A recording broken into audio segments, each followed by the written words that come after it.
Të nderuar shikues, mirë mbrëma dhe mirë se vini në edicionin e lajmeve të televizionit Bujanoci me mua Lum Turia Metin. Fillimisht juftoj të edhe pse kryetari i organit të përkohshëm dhe alternativës për ndryshim Shqipërinë Arifi në paraqitjet e tija publike shumë herë kishte deklaruar se është kundër mbylljes së radio-televizionit Presheva.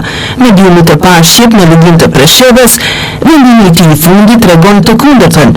Pas emërimit e tij në krye të organit të përkohshëm, drejtori i radio-televizionit Presheva, por edhe redaksia kishin kërkuar takim me kryetarin Arifi, edhe atë 4 herë radhazi, duke ofruar bashkëpunimin institucional, ku dihet se themeluesi i radio-televizionit Preshevës është kuvendi komunal, i cili edhe ka emëruar drejtorin e këtij mediumi. Këtë kërkesa hasin në vesh të shurdhër. Por që dy është fakti se organi i përkohshëm në këtë medium ka emëruar edhe Këshillin Mbikëqyrës, i cili vazhdon të jetë vetëm një letër dhe pasi mbledhje të mbajtur për shqyrtimin e situatës në radio-televizionin Presheva.